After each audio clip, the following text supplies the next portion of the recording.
El Calcolítico. Entre el año 5000 y 3000 a.C. Por razones geográficas y tecnológicas, la expansión y uso del cobre junto con otros metales y sus aleaciones fue de manera irregular debido a descubrimientos tanto nativos como aprendidos de otras culturas, derivando en la incongruencia respecto a las periodizaciones del Neolítico y del Mesolítico, haciendo que sea complicado precisar el inicio y la conclusión exacta de esta edad. Dicho eso, empecemos. En el video pasado dimos fin a la Edad de Piedra y hoy iniciamos con la primera fase de la Edad de los Metales, el Calcolítico. El término calcolítico fue creado para el periodo de tiempo entre el final de la Edad de Piedra, el cual posteriormente sería conocido como el Neolítico, y de la Edad de Bronce, las cuales son parte del sistema de las tres edades de Christian Jurgensen Thomsen, mejor conocidas como las Edades de Piedra, Bronce y Hierro. El término calcolítico fue acuñado por los arqueólogos en pos de clasificar en una periodización a los artefactos hechos de ese material y catalogarlos en esa temporalidad. El nombre proviene de las palabras de origen griego, calco, que significa cobre, y de la palabra litos, que por su parte, significa piedra. En fin, la edad de la piedra de cobre o calcolítico es el nombre usado para esta periodización en Europa, mientras que en Oriente Medio se usa el término eneolítico, que por su parte, usa la palabra en latín para cobre, aenus. Antes de continuar con el video, es necesario ver las diferentes posturas sobre el inicio del calcolítico. Esta teoría indica que el humano conoció al cobre por accidente por el derretimiento accidental de diversos carbonatos de cobre como la malaquita y la azurita, que eran utilizadas para la fabricación de adornos, que honestamente parece una forma interesante de un contacto inicial con el cobre, ya que, por su rareza, no serían formas viables de experimentar para obtener nuevos materiales. Honestamente, esta teoría proviene del canal, pero eso es otra historia, la cual propone que el cobre fue descubierto de forma accidental por un incendio en una mina, cosa que producto del bajo punto de fusión del cobre, esto es plausible, ya que, el cobre es un metal que es muy cooperativo, respecto a su procesamiento, cosa que verán más adelante. Pese a que en el periodo pasado, el centro de los avances culturales y tecnológicos del Neolítico estuvo ubicado en Oriente Medio, pero si nos vamos a otros continentes, esta fase incluía a gran parte de Europa y a Egipto, pero si buscan un poco de precisión, aquí tienen los principales yacimientos de cobre en la región, en donde pasamos de usar materiales simples y relativamente fáciles por el entorno a que la sociedad poco a poco se enfocara en intentar tener acceso a los metales por propósitos económicos y culturales, llevando a que se formaran asentamientos cercanos a los recursos mineros o en su defecto importarlos para elaborar inicialmente artefactos decorativos. Por razones prácticas, esta sección se dividirá en regiones empezando por. Si vamos a casos previos a esta temporalidad, en la cueva de Sanidar, ubicada en los Montes Zagros, en Irak, se encontró un collar hecho con cuentas de cobre fabricado aproximadamente por el 11.500 a.C. Pero si avanzamos un poco en el tiempo, se considera que la metalurgia del cobre en Oriente Medio inició aproximadamente por el 6000 a.C. en el sur de Anatolia, en la actual Turquía.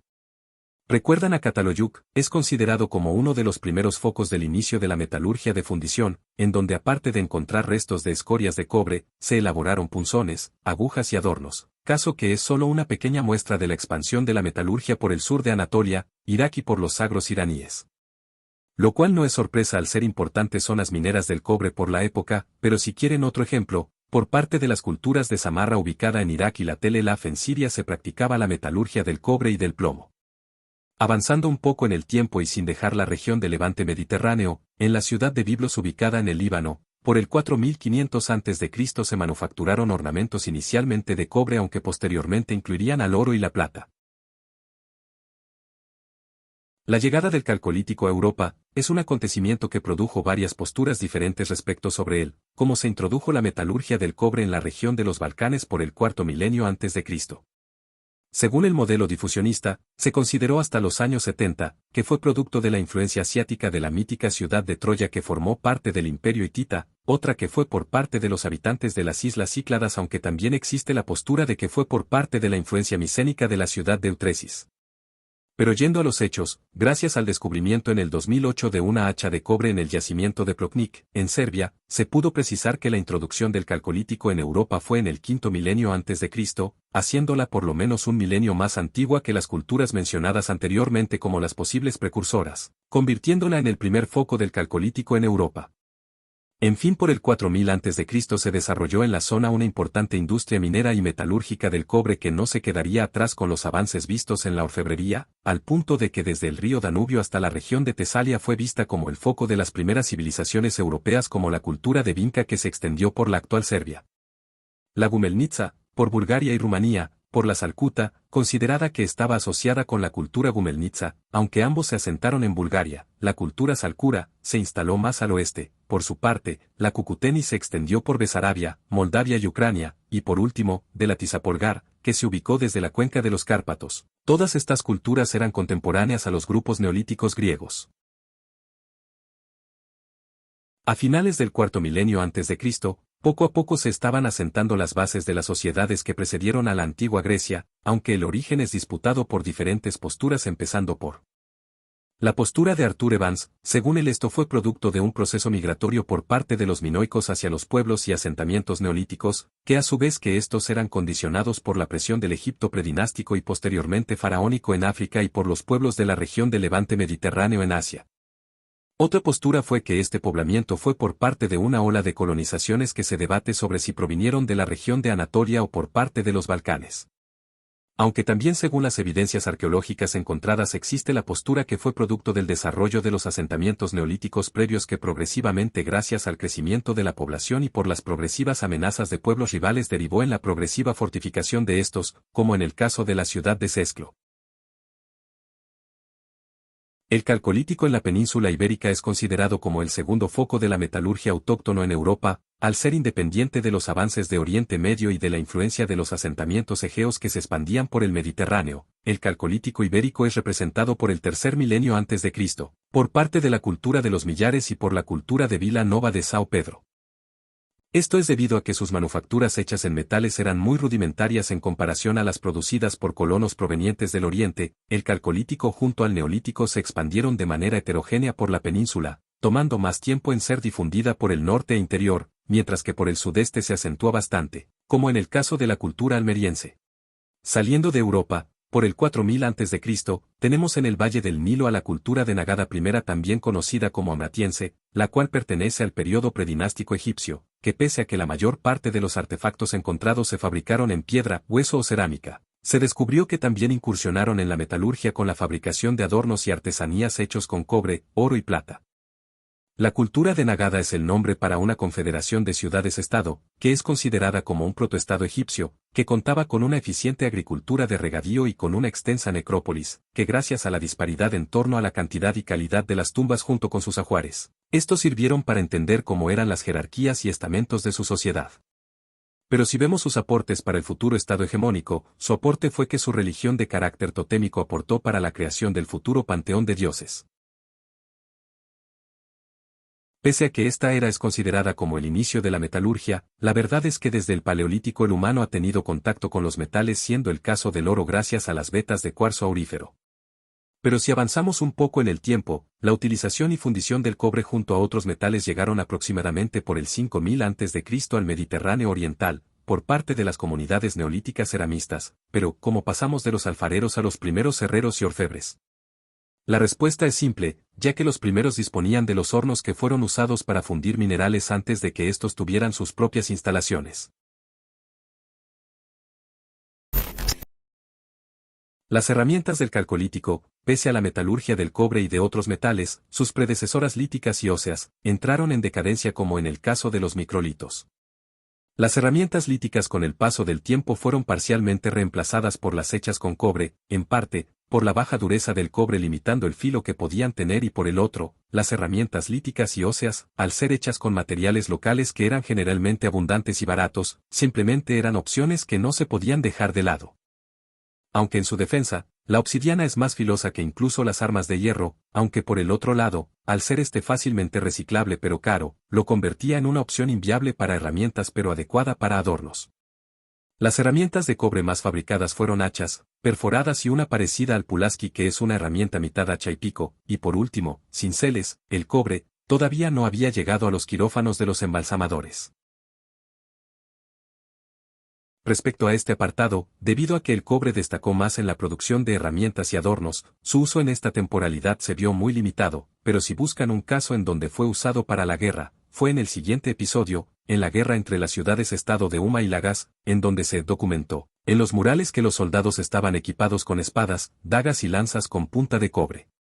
Pese a ser un ejemplo anacrónico, permite ver que el cobre era apto para armas aunque tuviera que esperar para que lo supieran aprovechar correctamente. En la categoría de armas a distancia se fabricaron puntas de flechas de estilo palmela, sobre las cuales se debate de si eran puntas de flechas o de jabalinas, e incluso si estas fueron creadas con fines ceremoniales o si eran realmente funcionales. Y por último, puñales de lengüeta triangulares hechos de cobre. A pesar de que el cobre no es metal más idóneo para armas, o por lo menos si lo comparamos con sus sucesores. En el apartado de las armaduras, su suerte fue otra, o al menos hasta la introducción del bronce. Las civilizaciones más destacadas en esta época y categoría fueron la Sumeria. Respecto a su equipamiento, esto dependía respecto a la riqueza de la ciudad, haciendo que sus soldados pudieran ser pertrechados con armaduras y cascos de cobre, aunque en el caso de los escudos, estos podían estar hechos de madera o mimbre. Y de Egipto, que debido al clima de la zona, optaban por armaduras ligeras hechas de piel de cocodrilo o de ninguna, cosa que en el norte de África no era una mala idea, aunque eso fuera una sentencia de muerte fuera del país de las pirámides. En el caso de los adornos, tenemos pendientes, brazaletes hechos de cobre, oro o de conchas marinas, pulseras, anillos, en donde el oro se ganó poco a poco su lugar como un metal precioso al ser fácilmente maleable y resistente a la oxidación. En esta época, tenemos la invención de la rueda propiamente dicha, la cual fue usada finalmente en esta fase para la creación de los carros y carretas, siendo los más famosos, los plasmados por los sumerios en sus murales. El Neolítico sentó las bases de la agricultura como actividad económica, pero con la fase calcolítica, la productividad en la agricultura aumentó gracias al uso del arado que permitió poder explotar superficies más grandes con menos personas en menos tiempo. Esto fue aprovechado en el Mediterráneo, para canalizar el agua de los ríos y lagos permitiendo el cultivo de las vides y los olivos.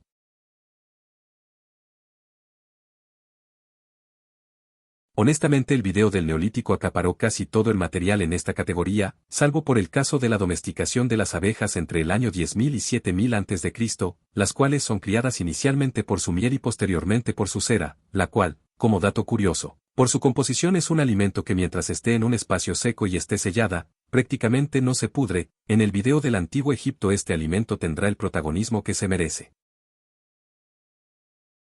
El Neolítico puso las bases del progreso de la humanidad, ya que, pasamos de la supervivencia frente a la escasez a un contexto de seguridad alimentaria en términos de la época, provocando el surgimiento de comida y bebida que iban más allá de eso. Producto del comercio marítimo y terrestre, se pudo obtener, vender y consumir productos de tierras lejanas como el vino, el aceite de oliva y la miel, en regiones que su producción no era viable. Respecto a las bebidas alcohólicas tenemos al vino, el cual, hasta que se descubra un caso aún más antiguo, fue inventado durante el Neolítico, en el país de Georgia, entre el año 8100 y 6600 a.C., con vides no domesticadas. Otra bebida atemporal es la hidromiel, la cual es famosa por ser la bebida favorita de los vikingos, pero previo al surgimiento de estos, se halló en Europa, producto del éxito comercial de la cerámica campaniforme, se encontró en una pieza en Escocia, restos de esta bebida. Pero si se preguntan sobre su origen, esta fue inventada aproximadamente por el 7000 a.C. en China, la cual era elaborada con miel, azúcar, arroz y posteriormente fermentada. Las sociedades en asentamientos dispersos del Neolítico pasaron con el tiempo a experimentar una progresiva estratificación, producto de la diversificación del trabajo, en donde los nobles y gobernantes estaban en la cima. Los comerciantes junto a los funcionarios públicos tuvieron un rol crucial, el primero por su poder económico y el segundo, al hacer funcionar a la estructura de gobierno. En fin, superaban a los herreros y orfebres, bajando un escalón, en la base de su sociedad, los agricultores y ganaderos junto con otros oficios menores, se posicionan en la parte más baja de la sociedad, salvo por el caso de los esclavos, aunque estos no eran ciudadanos, sino posesiones. El comerciante pese a ser visto de forma más glamorosa en el medioevo, en esta fase, producto del intercambio de bienes de lujo como minerales, el vino y el aceite, de piezas de cerámica como la campaniforme, la cual fue muy popular por Europa, lo que permitió acentuar las relaciones económicas y políticas al relacionarse con personas de diferentes culturas producto del comercio a larga distancia, el cual permitió difundir ideas y tecnologías. Un avance cultural fue la invención de la escritura, producto de una evolución de las formas de expresar ideas, pensamientos y conceptos de forma colectiva y poder plasmarla, ya que, con la creación de los pictogramas que eran dibujos que eran representaciones de objetos conocidos, los cuales con el tiempo fueron simplificándose en su diseño y al mismo tiempo siendo usados para plasmar conceptos más avanzados, dando lugar con el tiempo al surgimiento de los ideogramas, que por su parte intentaban plasmar y representar conceptos abstractos. La escritura, más que ser creada para la producción y almacenamiento de conocimiento, fue utilizada principalmente por las personas por propósitos contables. Pero si vamos a los hechos, por el 5000 a.C., en la antigua Mesopotamia, por parte de los sumerios con la invención del sistema de escritura bautizado como cuneiforme. Su nombre proviene por ser escrito con palitos con los que hacían trazos con forma de clavos o de cuñas en las tablillas de arcilla, las cuales eran posteriormente cosidas y almacenadas en bodegas o más bien archivos. En fin, toda esta nueva riqueza y prosperidad no fue gratis, ya que, para poder defender esta bonanza, se crearon fortalezas o en su defecto se fortificaron las ciudades, llevando a que se consolidara el control en las zonas creando las primeras fronteras entre los diferentes territorios. La minería y fundición del cobre junto a otros metales, permitió la elaboración por parte de los orfebres y herreros de herramientas, armas y ofrendas como las encontradas en la necrópolis calcolítica de Varna, en donde se pudo analizar por la variedad del ajuar encontrado. Nos da una muestra del nivel de los orfebres de esta cultura al crear los adornos encontrados en los enterramientos de los nobles o aristócratas, los cuales eran los más variados y ostentosos, compuestos por adornos hechos de oro o de cobre junto a conchas marinas del mar Egeo, las cuales son productos importados. Como dato curioso, este ajuar de lujo era más abundante en las tumbas de los hombres. Si bajamos en la escala jerárquica, en el caso de los artesanos, estos tenían un ajuar limitado a unas pocas piezas decorativas principalmente de cobre, y en el más bajo, generalmente tenían pocos o directamente ningún adorno, siendo el caso de que en general la ofrenda más común era un vaso cerámico. Con el desarrollo de la metalurgia, en esta fase tenemos dos nuevas profesiones. El herrero que surgió con el paso del tiempo al distanciarse de los alfareros, debido a que estos eran los únicos que tenían la infraestructura para poder procesar los minerales, aunque con el tiempo, los herreros pudieron contar con hornos especializados para poder procesar los metales y poder fabricar con ellos insumos y bienes, mientras que los orfebres por su parte, se especializaron en la creación de adornos, ofrendas y artículos de lujo a base de cobre, oro y plata. Los pueblos fortificados se pueden dividir en dos, empezando con los asentamientos surgidos en el Neolítico, que con el paso del tiempo empezaron a fortificarse para poder resistir o hasta poder repeler invasiones, mientras que en el caso de los poblados fundados en el Calcolítico, en ocasiones fueron creados en ubicaciones que además de proporcionarles recursos como fuentes de agua para la agricultura junto con terrenos para que el ganado paste. También entró en consideración para construir un asentamiento, si el terreno era idóneo para poder defenderse. Las fortalezas contaban con la construcción de una o varias líneas defensivas de murallas que en ocasiones incorporaban varias torres y bastiones de planta circular o cuadrada, que le permitían a los vigías y arqueros equipados con flechas con punta de sílex atacar a los invasores. En la provincia de Almería, España, tenemos a la ya presentada cultura de los millares, la cual nos proporciona un ejemplo de una ciudad fortificada, situado sobre un espolón, el cual es una saliente en un terreno.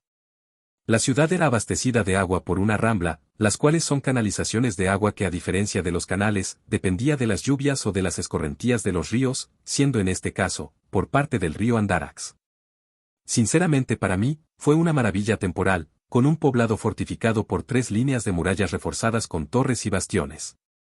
Y si todo eso fuera poco, se construyó una gran muralla exterior en el espacio más vulnerable entre los dos ríos. Y por último, en su punto más débil, su entrada, tampoco se quedaba atrás con lo visto anteriormente, mediante su barbacana, la cual es una estructura defensiva que reforzaba la puerta de entrada. Y si todo lo visto, ya parece excesivo, esta ciudad contaba con una línea exterior de fortines construidos en las colinas al sur y al este del poblado. Dejando de lado sus medidas defensivas, la ciudad o fortín puede dividirse en la necrópolis, la cual estaba compuesta por tumbas colectivas llamadas toloi creadas en las afueras de la ciudad, la cual estaba compuesta por casas de planta circular y por último, con la ciudadela. Para los que quieran ver más poblados fortificados, para sorpresa de nadie, la ciudad de Troya aparece en esta lista, aunque para ser exacto, es Troya I. Si se preguntan cuál fue la Troya de la guerra homónima, se teoriza que aparentemente fue Troya VI. Continuando con la lista, tenemos a la ciudad de Lerna, la de Dímini, ubicada en la isla de Siros, la de Termí en la isla de Lesbos y por último a la de Poliofni, la cual fue una ciudad rival de la mítica ciudad de Troya.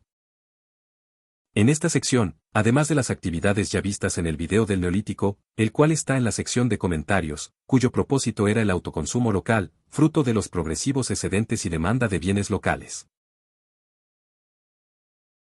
El comercio de esta fase se vio favorecido con la introducción de los carros y carretas, los cuales permitieron transportar más mercancías a mayores distancias, cosa que con el progresivo perfeccionamiento de la agricultura y ganadería en el Neolítico y de la introducción de nuevas técnicas junto a tecnologías surgidas en diferentes culturas y esparcidas por las rutas comerciales permitieron el surgimiento de centros urbanos más grandes, que a su vez se hicieron conocidos por bienes locales, que gracias a la demanda de estos, con el tiempo y por su escasez en donde eran comerciados, estos se convirtieron en bienes de lujo como el aceite, vino y el ganado. En el caso de los minerales, empezando con los metales, tenemos al cobre junto con el oro, mientras que en el apartado de los minerales para bienes de lujo, tenemos a la azurita y a la malaquita, usadas inicialmente para hacer joyas, mientras que en el caso del azabache, el mármol y de la calaíta, fueron usados para la fabricación de adornos y de figuras simbólicas, indicando que por la presencia de estos materiales en lugares que carecían de yacimientos de estos, fue una evidencia del comercio. Al tener bienes de culturas y continentes distintos.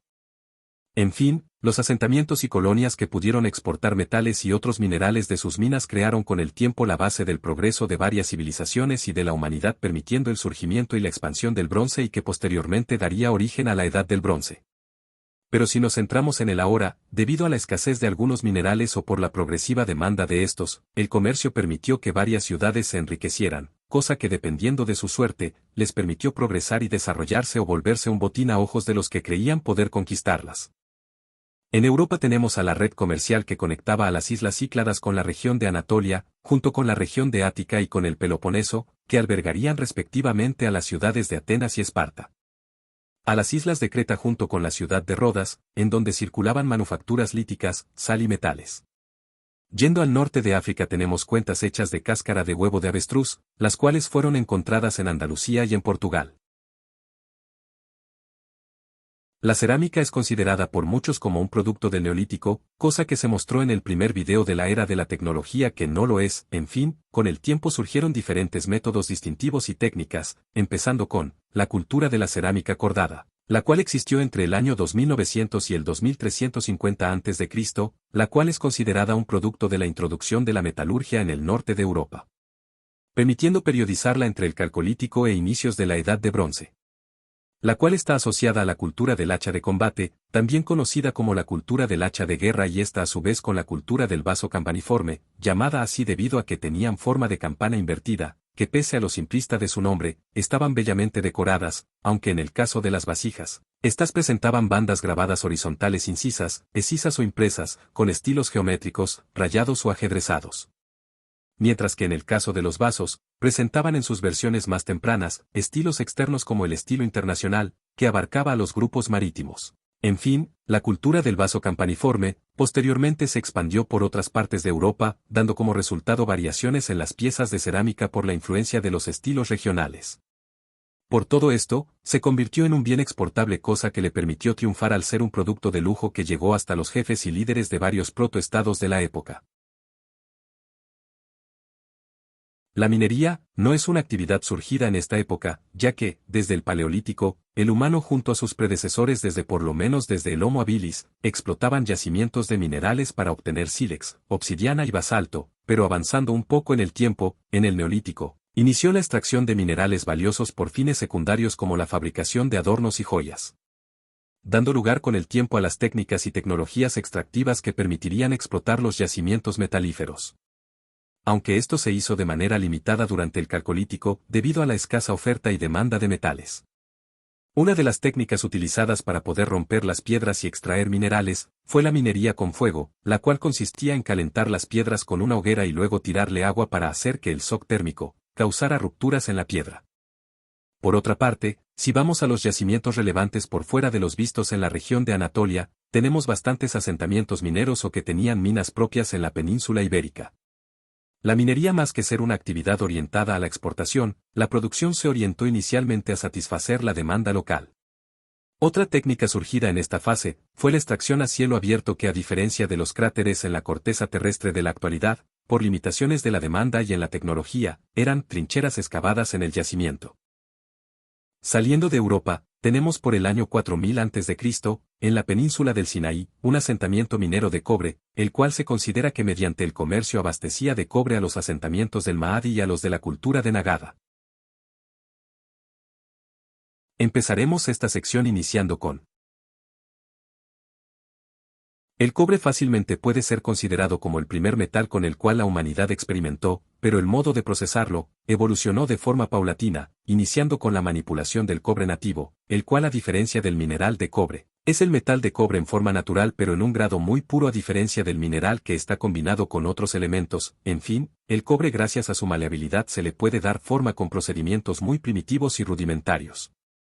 como con la técnica de batido en frío, que era básicamente darle forma a martillazos, cosa que se puede hacer con el material en frío, aunque posteriormente, con la ayuda de unos 200 a 300 grados de calor, se descubrió que el cobre nativo se vuelve más cooperativo haciéndolo en el proceso más maleable y menos frágil. Pero si buscan algo más avanzado, tenemos a la fundición, la cual era relativamente posible y viable con la tecnología e infraestructura disponible en el Neolítico, ya que los hornos para cerámica podían soportar hasta unos 1000 grados, y siendo que el cobre tiene una temperatura de fusión o de derretimiento, si lo prefieren, de unos 1083 grados centígrados. Su procesamiento fue relativamente fácil, aunque posteriormente, gracias al ensayo y error, surgieron los primeros hornos metalúrgicos u altos hornos, los cuales podían alcanzar mayores temperaturas que serían necesarias para procesar este y otros metales, pero entre estos, destacó el diseño que tenía incorporadas las toberas, las cuales son una especie de embudo o tubería de arcilla que es utilizada en conjunto con un fuelle o de cañas para poder introducir aire sobre el carbón incandescente para avivar el fuego hasta unos potentes 1200 grados. El cobre, posteriormente, al ser refinado, podía ser almacenado en lingotes o en su defecto usado por los herreros en las forjas. Un ejemplo de esto fue la industria cuprífera descubierta en el yacimiento del Mahdi, datado por el año 3600 a.C., en donde se encontraron barras o lingotes de cobre junto con hachas también hechas de cobre, que honestamente, al igual que en Minecraft, son mejores que sus homólogas hechas de piedra, pero nada en comparación con las de hierro, cuyo éxito dio origen a un gran centro de comercio de este en el antiguo Egipto. El oro, antes de ser considerado como una fuente de riqueza o como un material idóneo para monedas, el oro fue utilizado por su belleza y versatilidad para la creación de adornos, sumado a su resistencia a la oxidación y junto a su maleabilidad, dio lugar a la fabricación de joyas y adornos, hechos puramente de este o en aleaciones con otros metales. Un ejemplo de esto son sus aleaciones con el cobre, que dependiendo de la proporción obtendríamos el oro rosa o naranja, pero si prefieren un ejemplo americano, tenemos la tumbaga, fabricada por los incas y bautizada por los conquistadores españoles. El oro se puede presentar de manera pura, aunque escasa, por medio de sus pepitas. Por otra parte, el oro es ligeramente más cooperativo que el cobre, debido a su temperatura de fusión o derretimiento de aproximadamente 1064 grados centígrados, cercana a los 1089 del cobre, que podía ser alcanzada con los hornos alfareros del Neolítico. Y antes de continuar, como dato de color, el oro tiene 4 colores diferentes: el oro blanco, amarillo, rojo y rosa, y si se preguntan por el oro gris, negro, azul y verde, sus nombres están más centrados en la diferenciación de esas aleaciones que por diferenciarlos por su color. Voy a usar para esta sección el debate sobre el surgimiento de las aleaciones en la península ibérica, ya que hay dos posturas sobre su origen. La postura de la creación intencional, defendida por el arqueólogo Antonio Arribas Palau, debido a que hallaron la presencia de arsénico en varios objetos de cobre, que sería producto de una industria metalúrgica desarrollada o en su defecto, que fue resultado de la experimentación, en pos de obtener nuevos materiales, aunque por el otro lado, según Ignacio Montero Ruiz y Salvador Rovira Llorens, la presencia de esa sustancia fue producto de extracción de cobre arsenical. Pero yendo a la aleación más famosa de esta edad, tenemos al bronce arsenical, que fue creado combinando al cobre con el arsénico, que a diferencia del bronce estañado o simplemente bronce, era más frágil y peligroso que el bronce que todos conocemos. Los megalitos son monumentos creados por fines religiosos, funerarios o hasta conmemorativos, como en el caso de los Toloi de la cultura de los Millares, ubicada en España, la cual es una necrópolis colectiva. Otro megalito similar eran los dolmen, que en este caso su propósito se divide entre ser una forma de marca territorial y como una tumba colectiva en galería. Un ejemplo de esto son el dolmen de Soto y el dolmen de Menga. Los megalitos en general, pese a su apariencia tosca, para poder llevar a cabo semejantes construcciones con esos enormes bloques de piedra, se requirió de la contribución de toda la comunidad, al ser necesaria mucha mano de obra y organización logística, pero su construcción no era algo aleatorio, ya que, en el caso de los dólmenes, estos estaban construidos para estar orientados con el sol, al punto de estar alineados para poder recibir a los equinoccios y solsticios. Pero si buscan algo más religioso, tenemos al templo megalítico de Agarim en Malta, el cual por su escala, es fácilmente una de las estructuras monolíticas más grandes. Avanzando un poco en el tiempo, por el año 3000 a.C., se expandió por media Europa la construcción de los cromlech, los cuales eran círculos de piedras los cuales fueron reemplazados por los ends. De los cuales sobresale, uno construido en Gran Bretaña, el famoso Stonehenge, ubicado en el suroeste de Inglaterra, el cual fue construido entre finales del Neolítico e inicios del Calcolítico. Se teoriza que, para poder llevar a la realidad semejante proyecto, se estima que fue necesario el esfuerzo y sacrificio de toda la comunidad que lo llevó a cabo. Y si todo lo visto les parece poco, se descubrió que sus materiales provienen de una mina descubierta en Gales, ubicada a unos cercanos 250 kilómetros de distancia. En esta era pasamos de las diosas madres a surgimiento de las primeras entidades demiúrgicas, los cuales son seres con el poder de modificar, transformar o hasta de crear materia, y los cuales, dependiendo de su historia o de su importancia para su cultura, estos estuvieron organizados por panteones jerarquizados, los cuales eran dominados por deidades masculinas y orientadas a obtener su bendición, en especial para poder asegurar su victoria durante las guerras, las cuales pedían en sus templos. Y santuarios como el de En-Gadi en Israel y de Tel Eilat el Gasul, ubicado en Jordania, pero si buscan algo más monumental, tenemos por el año 6000 a.C., en Irán está ubicado el yacimiento de Tappes-Siark, el cual es considerado uno de los zigurats más antiguos conocidos. Respecto a este apartado, se considera que los rituales del Calcolítico fueron una evolución de los desarrollados en el Neolítico. Los enterramientos y los rituales funerarios variaron en torno a la región junto a la temporalidad, aunque en general predominaron los enterramientos colectivos reutilizables como los vistos en la cultura de la cerámica cordada, la cual enterraba a sus difuntos en tumbas individuales o en túmulos, aunque en ocasiones cremaban a sus difuntos. Por ejemplo, en Dinamarca, los túmulos eran usados para 2 a 3 enterramientos, mientras que por otro lado, en Polonia, esto evolucionó en las tumbas nicho junto a la creación de las catacumbas. Su ajuar en general estaba compuesto por un vaso, una ánfora y piezas de cerámica del estilo homónimo, junto a herramientas líticas de piedra o de huesos, aunque por otro lado, las ofrendas simbólicas y la ubicación del cuerpo dependían del sexo del difunto, ya que los hombres eran enterrados acostados de su lado derecho con hachas ceremoniales, mientras que las mujeres eran enterradas con objetos suntuarios y acostadas del izquierdo. Por parte de la cultura del vaso campaniforme tenemos vasijas y vasos de cerámica del estilo homónimo, junto con adornos hechos de hueso, a botones o cuentas con una característica perforación en forma de V corta. En el caso de los metales se hicieron flechas de estilo palmela, de las cuales se debate si eran realmente puntas de flechas o de jabalinas, o incluso de si estas fueron creadas por propósitos ceremoniales o funcionales. Otra ofrenda son los brazales de arquero, hechas con placas perforadas de esquisto, y por último, también tenían puñales de lengüeta triangulares hechos de cobre. Por otra parte, si buscan algo más monumental, tenemos que ir a la península ibérica, en donde tenemos a los enterramientos colectivos en megalitos como los Toloi, las cuales son tumbas colectivas para la comunidad, cuya creación se puede remontar al Neolítico, con el caso del Toro de Kirokitia en Chipre, en la parte ocupada actualmente por los griegos. Yendo a la península ibérica, específicamente con la cultura de los millares, también contaban con esta estructura.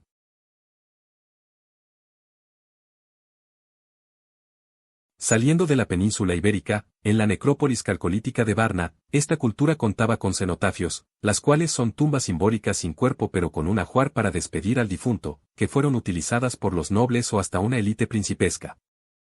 Y por último, tenemos por parte de la cultura de las tumbas de fosa, mejor conocida como la cultura yamna, surgida por el 3500 a.C. al este del Volga, los cuales posteriormente se expandirían por todo el Turquestán.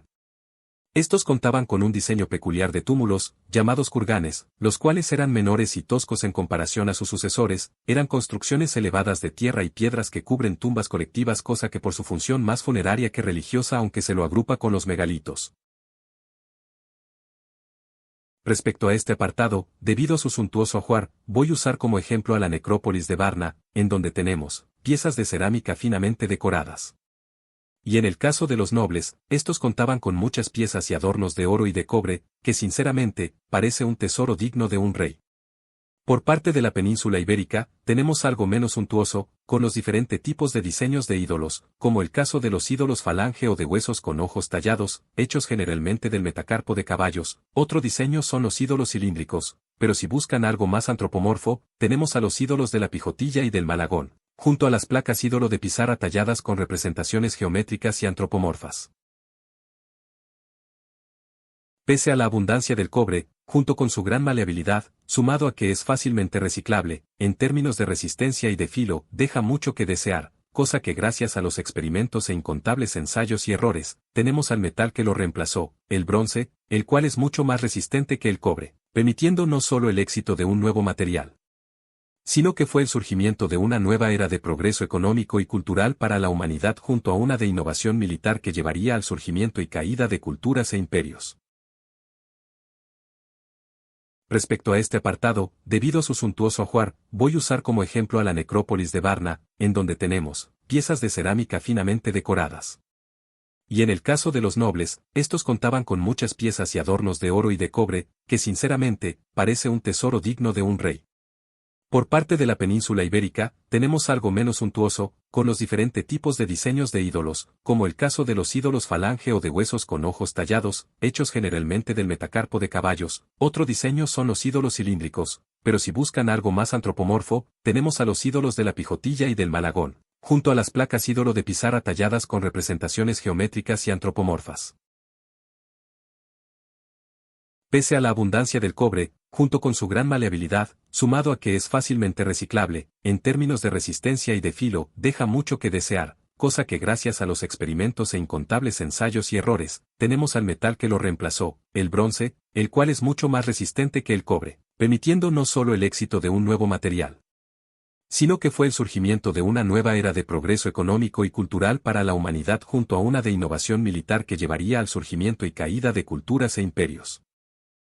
Gracias por ver este video. Si te gustó, dale like y además de compartirlo para apoyar la producción de más contenido. Y si buscas más información, la lista de reproducción del canal junto con las fuentes usadas están en la descripción.